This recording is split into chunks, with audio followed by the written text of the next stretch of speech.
What's up, Trojans? This is a bad time, but I'm gonna review shit.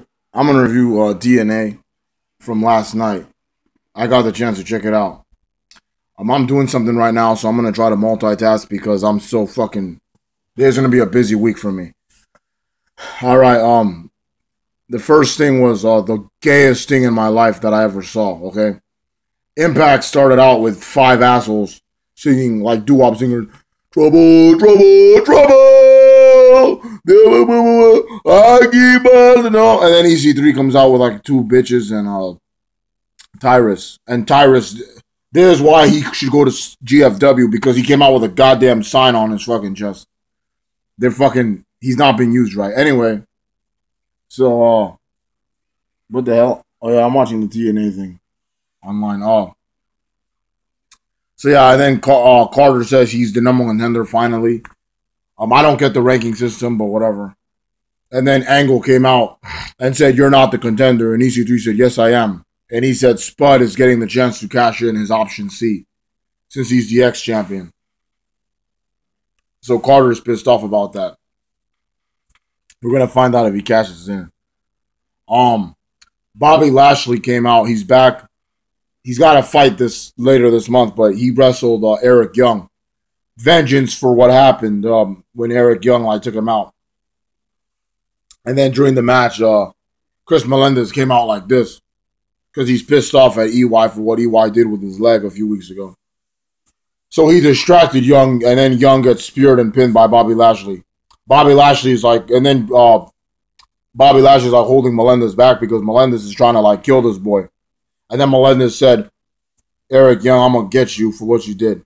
So Eric Young was running, right? After that, Brooke came out, and Brooke, I don't like Brooke because she was a bitch to my boy Jack Bartholomew in a fan in meet and greet or something. And I was going for Jade of the Dollhouse.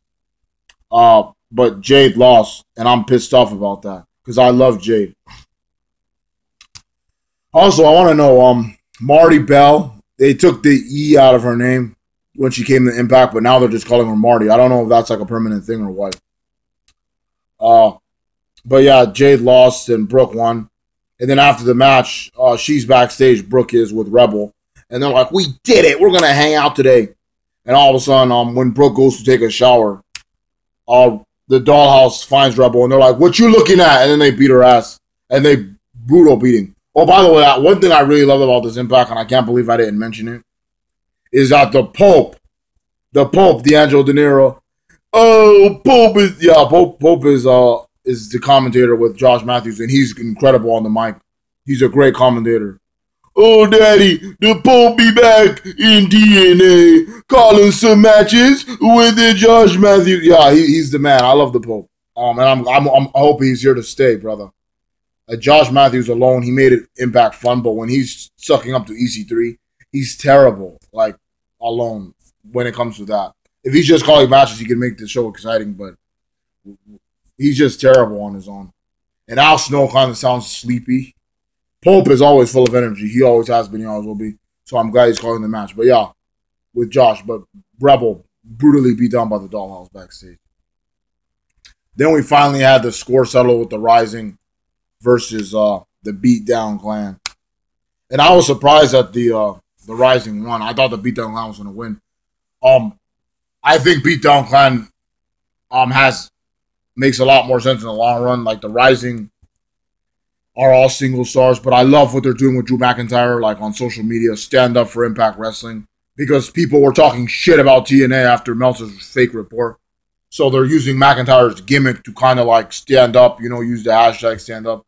And one thing I liked about this feud and this match with the Beatdown Clan and the Rising is that my brother commented on this. All six of the guys in the ring are being used to their fullest potential. If any of these six or all of them were in WWE, we'd probably never see them. So yeah, I'm glad that they're actually using these boys. All of them. And then, one second. Jesus Christ, I hate going hungry, brother. The next match was match number 3 with the Dirty Heels versus the Wolves. And Austin Aries kept hinting that he wants to turn heel, which I think they should, because then why are they the Dirty Heels? And Bobby Roode's like, no, man, I don't roll like that no more. They brought the shirt back. And he's convincing Bobby the whole match, cheat. And Bobby's like, I don't want to do that. And there was good spots too, like they all hit their finishers and everything, just like the matches before. And then Aries throws in a chair. And then Bobby Roode's like, I'm not going to use it. But then when the referee's like telling Aries, get off that, Bobby Roode low blows the Wolf and then he hits him with a chair. And they win the match, so they actually got a win in this series. And I'm telling you guys, I don't know if I wanted this to happen or not, but the Dirty Heels are officially heel. And evil Bobby Roode and evil Austin Aries that us TNA fans know so well are both back. So, yeah. Some crappy thing happened with James Storm. Like, he fucking took Mickie James to Nashville and ain't nobody was there. And then he's like, I want you and your son to join me and leave Magnus. And she's like, I'm not going to do that. I don't want to do that. So then he's like, what? And then he like pretends to be her friend and stuff. And then he's walking on the train station with her. And he pushes her in the tracks and takes her phone. I don't like that, but whatever. Speaking of what I don't like, Madison Rayne's in the ring. And I knew this was going to be something with Velvet's guy. She's like, well, oh, I'm contracted. Velvet's not. She's going to suck the energy out of this show. Bring her out. And then Velvet comes out. She's smacking Velvet, and then Velvet spears her. And Angelina Love comes out. This reminds me of The Authority. She comes out like, you're fired! And then she brings out A-Love security. They have Velvet arrested again. Yeah, Velvet's guy. They have her arrested again. And then, like, because she hit Velvet as she was getting out of the arena, 2 other guys come out and say, hey, sweetheart, we got to take you in because you hit a fan. And she's like, no. I didn't like that either. Very gay. Bring Velvet Sky back or not. Don't bill her. I don't like that. And yeah, and then the main event happened. I thought this was going to be a longer review because a lot of stuff happened on the show, but I guess I went by pretty quick. The main event happened, and oh my God, I can't even believe I forgot to talk about this. Yeah, earlier, this is why I went with short. Earlier, Spud was thinking about what he was going to do, and Angle's like, you know, I'm a 13-time champion. I'm not about to give this title up. And then EC3 comes out and he offers he offers Rockstar Spud to be the chief of staff for Dixieland again. And Spud's like, I loved it, but you screwed with me. You stabbed me in the back. I'm not joining you. I'm cashing this in. So we got a vacant X title again. And Spud is the number 1 contender. And unlike, he's better than Bryan because unlike Daniel Bryan, this makes sense. He may be a small guy, but he's a small guy with an actual character. And the TNA's put a lot of time, energy, and effort into building him up. That's why he's over. That's why the crowd was chanting his name when he came out.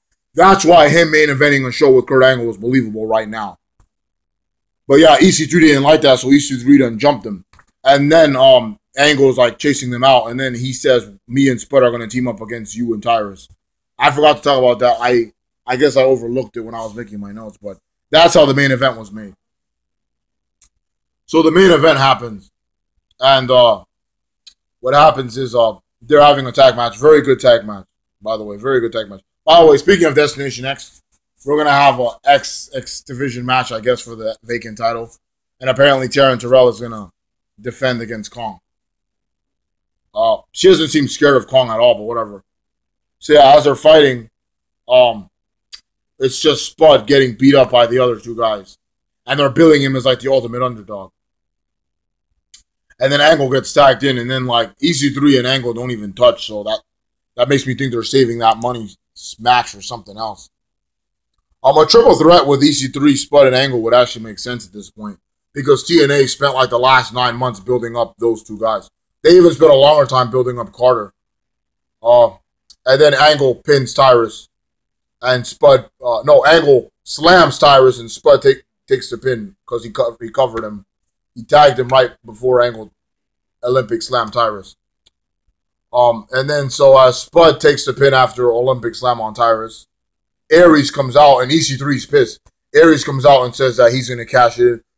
I'm cashing it in, Austin Aries, just like 2012.